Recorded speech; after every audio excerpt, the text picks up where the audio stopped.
Guys, October 7th என்ன நடந்துச்சு, உண்மையில என்ன நடந்துச்சு அப்படிங்கிறது 2 டிஃபரெண்ட் கொஸ்டின்.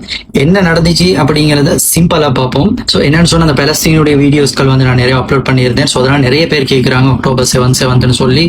ஸோ இதை பத்தி யோசிச்சேன், இதை பத்தி பேசுவோமா வேணாமா அப்படின்னு சொல்லி. ஸோ ஃபைனலா இந்த சின்ன கிளிப்பை பாருங்க, தொடர்ந்து பேச. Two piles of 10 children each were tied to the back, burned to death. இப்படித்தான் ஆரம்பிக்குது, எங்க போய் இது முடியுதுன்றத மட்டும் பாருங்க, அப்படி ஷாக் ஆயிடுவீங்க. ஸோ அதாவது இவர் வந்து பாத்தீங்கன்னு சொன்னா ஜகா அப்படின்னு சொல்லி ஒரு ஆர்கனைசேஷனோட head, right? So October 7th அப்புறமா அந்த பாடிஸ் எல்லாம் கலெக்ட் பண்ண போயிட்டு அந்த இடத்துக்கு போயிட்டு ஒரு பேட்டி கொடுக்குறாரு. அதுல ஒரு சின்ன கிளிப் தான் போட்டு, சின்ன புள்ளைகள் 10 பேரை கட்டி அவங்கள பத்த வச்சு அந்த புள்ளைகள் பத்தமாக கொண்டுட்டாங்க அப்படின்னு சொல்லி அழுகுறாரு, ரைட்? அந்த கிளிப்பையும் பாருங்க. They took dozens of children, bound them up, burned them and executed. இவருக்கு இன்ட்ரோடக்ஷன் தேவையில்ல. தலைவர் என்ன சொல்றாரு அப்படின்னு சொன்னா, கால் பண்ணி யாருக்கு கால் பண்றாரு? யுஎஸ்ஏக்கு, பெரிய தலைக்கு ஜோ பைடனுக்கு கால் பண்ணி சொல்றாரு, டசன்ஸ் ஆஃப் பேபி. எப்படி 10 100 தலை கால் வச்சு சொல்லுவாங்க அப்படின்னு சொல்லுவாங்க தானே, இது தலை கால் மூக்கு எல்லாம் வச்சு சொல்றாரு. ஒரு டசன் சில்ட்ரனை வந்து என்ன செஞ்சாங்கன்னு கேட்டா, அந்த சில்ட்ரன்ஸ் எல்லாம் வந்து கெட்டி போட்டு வச்சு மொத்த பேரையும் அழிச்சிட்டாங்க அப்படின்னு சொல்லி இவர் கால் பண்ணி சொல்றாரு யுஎஸ்க்கு. அவர் எப்படி ரியாக்ட் பண்றாருன்னு பாருங்க.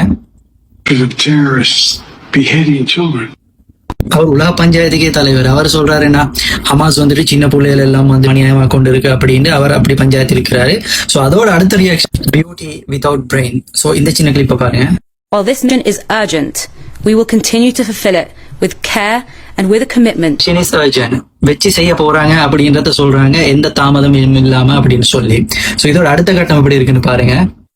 Western complicity in that. Panchayat தலைவர், உலக பஞ்சாயத்து தலைவர் அவங்க மீட் பண்றாரு. சோ அது எல்லாரும் பார்த்திருப்பீங்க. சோ இது எந்த அளவுக்கு டைவர்ட் ஆச்சு அப்படின்னு. இது வந்து சின்ன சின்ன கிளிப் கைஸ். இது ஒரு வார்த்தை வெஸ்டர்ன் வேர்ல்ட்ல பிரான்ஸா இருந்தாலும் சரி, இட்டாலியா இருந்தாலும் சரி, ஜெர்மனா இருந்தாலும் சரி, யுஎஸ்ஏவா இருந்தாலும் சரி, இவங்க எல்லாருமே குயிக்கா ரியாக்ட் பண்ணாங்க கைஸ். அந்த சிச்சுவேஷன் எல்லாரும் மறந்துருப்பீங்க அப்படின்னு சொல்லி நினைக்கிறேன். மொத்த பேரும் சொன்னது, Israel has the right to defend it self. இதுதான் மொத்த பேரோட வாயிலேயும் இருந்த ஒரே ஒரு டயலாக், விச் மீன்ஸ் இஸ்ரேலுக்கு முழு அனுமதி இருந்துச்சு, ஹமாஸ மொத்தமா காலி பண்ணுங்க அப்படிங்கறது தான் இந்த மொத்த பேரும் சொன்னாங்க அன்றைக்கு, ரைட்? சோ இன்றைக்கு நிலைமை மாறி இருக்கு.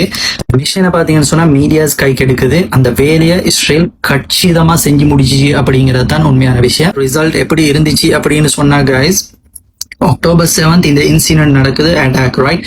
8 சன்செட் ஆக போகல காசால வந்துட்டு 1 இல்ல 2 இல்ல 3 இல்ல கைஸ், 500 வந்துட்டு மொத்தமா காலியாகப்பட்டு இருந்துச்சு அப்படிங்கிறது தான் கவலையான நிலவரம். சோ இதை தொடர்ந்து பார்ப்போம் உண்மையில என்ன சிச்சுவேஷன் அப்படின்னு சொல்லி. அக்டோபர் 7th ஹமாஸோட ஒரு இன்சிடென்ட் நடக்குது, அதுல மாற்று கருத்து இல்ல, ரைட்? இஸ்ரேல் சொல்ற விஷயம், ஃபர்ஸ்ட் சொன்னாங்க 1800, ரெண்டாவது சொன்னாங்க 1400, 1300, அதுக்கப்புறம் பாத்தீங்கன்னா சொன்னா 1190. அப்படியே படிப்படியாக எண்ணிக்கை குறைஞ்சு கொண்டு வருது. இது எதிலையுமே இந்த வரைக்கும் உண்மைத்தன்மை இல்லை அப்படிங்கறத யாரு சொன்னாங்கன்னு சொன்னா கண்டிப்பா ஷாக் ஆயிடுவீங்க. கடைசி வரைக்கும் பாருங்க. சோ அதுக்கு பிறகு சொன்னாங்க, நிறைய உமன்ஸ் வந்துட்டு ரேப் பண்ணப்பட்டிருக்கிறாங்க, நிறைய புள்ளையில வந்துட்டு சின்ன சின்னதா கட் பண்ணி வச்சு டோஸ் பண்ணாங்க, இப்படிங்கிற நரேஷனை நாங்க எல்லாரும் கேள்விப்பட்டு இருப்போம். இது எந்த நேரம் பாத்தீங்கன்னு சொன்னாலும் காதுல கேட்டுக்கிட்டே இருந்துச்சு. என்னன்னு சொன்னா ஸ்பெஷலா CNN, BBC, ஃபாக்ஸ், மற்ற லாங்குவேஜஸ்ல இருக்கக்கூடிய எல்லா மீடியாஸுமே இதை வந்துட்டு 1 10 10 100 100 மொத்தத்தையும் ஃபேப்ரிகேட் பண்ணி மக்களுக்கு கொடுக்க வச்சாங்க. அதுதான் இதோட மோட்டிவே. அதுதான் நீங்க எல்லாருக்கும் ஞாபகம் இருக்கு. ரொம்ப பேருக்கு அவங்களோட பிறந்த நாள் கூட ஞாபகம் இல்லை, ஆனா அக்டோபர் 7th அப்படிங்கிற விஷயம் மொத்த பேருக்கும் ஞாபகம் இருக்குது. அதுதான் அவங்க செய்யணும் அப்படின்னு சொல்லி ஆசைப்பட்டதும். சோ இதுல லாஜிக் மிஸ் ஆகிற இடம் அப்படின்னு சொல்லி பாத்தீங்கன்னு சொன்னா கைஸ், UN சொல்லுது நாங்க ஒரு டீம் அனுப்புறோம், இதை வந்து நாங்க ப்ராப்பரா இன்வெஸ்டிகேஷன் பண்ணுவோம் அப்படின்னு சொல்லி. அதுக்கு இஸ்ரேல் வந்து பாத்தீங்கன்னு சொன்னா இந்த வரைக்கும் அதை மறுத்திருக்கு அப்படிங்கிறது உண்மையான விஷயம்.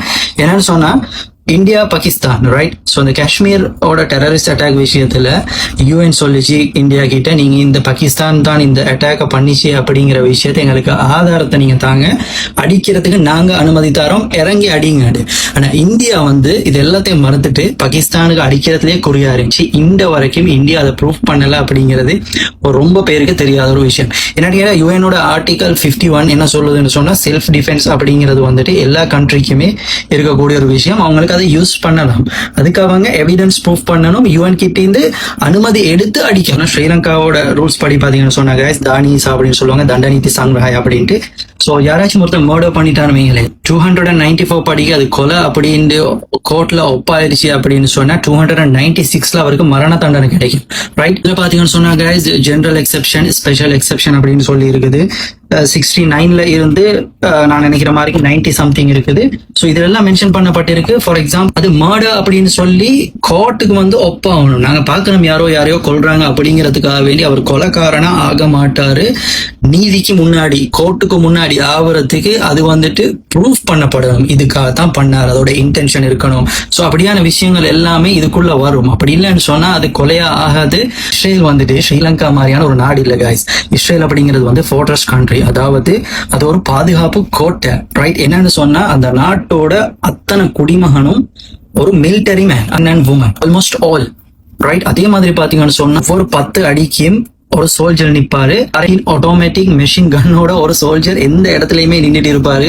ஸ்பெஷலா சொல்ல போனா இந்த பார்டர் ஏரியால என்ன சொன்னா இஸ்ரேல் பலஸ்தீன் அப்படிங்கிற விஷயம் வந்துட்டு அந்த மக்கள் எல்லாருமே பலஸ்தீன் மக்களை எதிரியாக தான் பாக்குறாங்க. இதுல புதுசா பிரச்சனை ஒன்று உருவாகி வாரத்துக்கு இல்ல.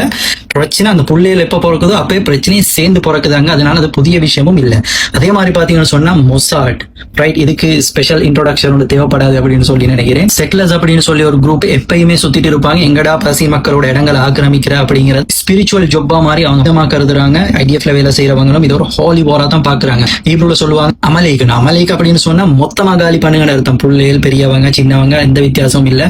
அனிமல்ஸா இருந்தாலும் மொத்தமா காலி பண்ணுங்க அப்படிங்கிறது தான். இதை ரொம்ப சொன்னது வந்து நெத்தனியாஹு ஹீப்ரூல பேசுறப்ப இதை ரொம்பவுமே மென்ஷன் பண்ணியிருந்தார். இந்த வேர்ட் வந்துட்டு ஹமாஸ் அட்டாக் பண்ண இடங்கள் எல்லாம் பாத்தீங்க அப்படின்னு சொன்னா கைஸ் ஐடிஎஃபோட மிலிட்டரி பேஸ்க்கும் இந்த அட்டாக் பண்ணப்பட்ட இடங்களுக்கும் கிட்டத்தட்ட 20 to 25 மினிட்ஸ் டிஸ்டன்ஸ் தான் இருக்குது. ஆனா 12 ஹவர்ஸ் வரைக்கும் யாருமே அந்த இடத்துக்கு வரல அப்படிங்கிறது பெரிய புதினமா இருக்கு. சிலவங்க சொல்றாங்க 6 ஹவர்ஸ் 8 ஹவர்ஸ் 12 ஹவர்ஸ் ரொம்ப பேர் சொல்ற விஷயம் 12 ஹவர்ஸ் அப்படின்னு சொல்லி. ஸோ 20 to 25 மினிட்ஸ்ல அந்த இடத்தை ரீச் பண்ண முடியும் அப்படின்னு சொன்னா அந்த இடத்துக்கு யாரும் வரல அப்படிங்கிறதுக்கான ஆன்சர் எனக்கு தெரியல. சோ அதெல்லாம் வச்சு பாக்குறப்ப ஒரு விஷயம் தெளிவா விளங்குது. என்னன்னு சொன்னா இஸ்ரேல் வந்து ரெட் கார்பெட் போட்டு வெல்கம் பண்ண மாதிரி தான் இதெல்லாம் வச்சு பார்க்க போகல விளங்குது. இவ்வளவு இருந்தோம் அதுல முக்கியமான விஷயம் என்னன்னு சொன்னா ஹமாஸ் இதை பண்றதுக்கு முன்னாடி ஒரு ட்ரைனிங் எடுத்திருக்கு. ரைட், சோ இன்னைக்கு ஹமாஸ் பத்தி பேசுறது இல்ல, அக்டோபர் 7 மட்டும் பேசுறதுனால இது டீட்டெயிலா போகல. இன்னொரு வீடியோல நான் ஹமாஸ் பத்தி சொல்றேன். இந்த விஷயத்துல வந்து பாத்தீங்கன்னு சொன்னா இது எல்லா கேள்விகளுக்குமே இஸ்ரேல் மட்டும் தான் பதில் சொல்லணும். என்னன்னு கேட்டா இதைத்தான் ஐநாவும் கேட்டுக்கொண்டு இருக்குது. இது வரைக்கும் இஸ்ரேல் பதில் லைவ் ஸ்ட்ரீமிங் அப்படிங்கிற விஷயம் அங்க மக்கள் கொல்லப்பட்டு கொண்டு இவ்வளவு அநியாயம் நடந்து கொண்டு இருக்கிறப்பவும் ஒரு குரூப் இதை பார்த்துக்கிட்டு ரியாக்ட் பண்ணாம இருந்திருக்கு அப்படிங்கறதை நான் இங்க பதிய வைக்கிறேன். இதெல்லாம் முஸ்லிம்களுடைய கருத்து இல்ல கைஸ். நான் இப்ப வீடியோல இவ்வளவு நேரம் பேசினது எல்லாமே வந்து பாத்தீங்கன்னு சொன்னா நான் முஸ்லிம்ஸ், ஸ்பெஷலா சொல்ல போனா ஜூஸ் அண்ட் கிறிஸ்டியன்ஸ், இவங்க எல்லாரும் பாத்தீங்கன்னு சொன்னா இண்டிபெண்டன்ட் ஜேர்னலிஸ்ட், அதே மாதிரி எக்ஸ்பர்ட்ஸ், வீடியோஸ்கள் இருந்தும் அவங்களுடைய ரிப்போர்ட்ஸ்கள் இருந்தும் அவங்களுடைய கருத்துகள் இருந்தும் நான் எடுத்த மேற்கோள் காட்டுகிறேன். அவங்களோட பேர் இதுல மென்ஷன் பண்ணப்பட்டிருக்கு. நீங்க வேணும்னா அவங்களோட ஸ்பீச்சஸ் பாருங்க. அதே மாதிரி நான் சொல்லி ஆர்கனைசேஷனோட ஹெட் அவரோட இன்டர்வியூஸ் மட்டும் பாருங்க. எந்த இன்டர்வியூமே ஒன்றுக்கு ஒன்று மேட்ச் ஆகுது இல்ல. அதுலயும் ஸ்பெஷலா சொல்ல போனா சார்லி கர்க்கும் வந்துட்டு இந்த நான் கேட்ட அத்தனை கொஸ்டினையுமே சார்லி கர்க்கும் கேட்டுக்கிறாரு. சோ அந்த இன்டர்வியூ வந்து கண்டிப்பா ஃபுல்லா பாத்தீங்கன்னு சொன்னா நிறைய விஷயம் படிக்கிறதுக்கு இருக்குது. ஆனா இந்த பொசிஷன்ல மட்டும்தான் கைஸ் அவர் இஸ்ரேல் எதிர்த்தாரு. மற்றது எல்லாமே வந்துட்டு அவர் ப்ரோ இஸ்ரேல். அதுல மாற்று கருத்தில் அதே இன்டர்வியூல அது நிறைய வாட்டி அப்ரூவ் பண்ணிருக்காரு. சோ அது வேற விஷயம். ஷார்ட்டா சொல்லணும்னா கைஸ் இவ்வளவு நேரம் பேசினது அக்டோபர் 7 அப்படிங்கிறது வந்து ஃபேப்ரிகேட்டட் பண்ணப்பட்ட ஒரு டிராமா. இதுல அப்பாவி மக்கள் கொல்லப்பட்டு இருக்கிறாங்க, அதுல மாற்று கருத்து இல்ல. அது ஹமாஸ் வந்து இன்டென்ஷனோட இது கண்டிப்பா பண்ணி இருக்கு அப்படின்னு சொல்லி 100% ப்ரூஃப் ஆயிடுச்சுன்னு சொன்னா நான் 2 வாட்டி யோசிக்க மாட்டேன் ஹமாஸ தீவிரவாதி அப்படின்னு சொல்றதுக்கு. இப்ப என்னோட பொசிஷன் என்ன அப்படின்னு சொன்னா ஐ டோன்ட் நோ. அவங்க சொல்லக்கூடிய எந்த கருத்துமே ஏற்புடையதாக இல்ல.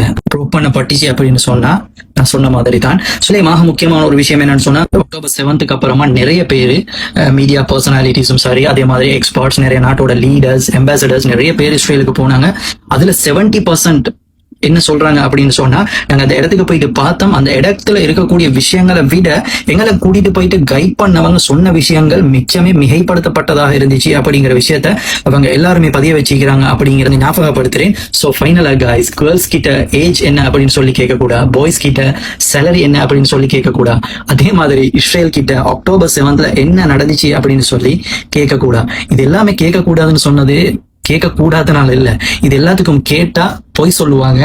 ஏஜும் சரி, சேலரியும் சரி, அக்டோபர் 7 சரி, வரக்கூடிய ஆன்சர் 95% வந்துட்டு பொய்யாத்தான் இருக்கும் அப்படிங்கிறதுக்காக தான் இது சொல்லப்பட்டுச்சு. சோ இதுல இருந்து நீங்க ஏதாச்சும் தெரிஞ்சுக்கொண்டீங்க அப்படின்னு சொன்னா கமெண்ட் பண்ணிட்டு போங்க.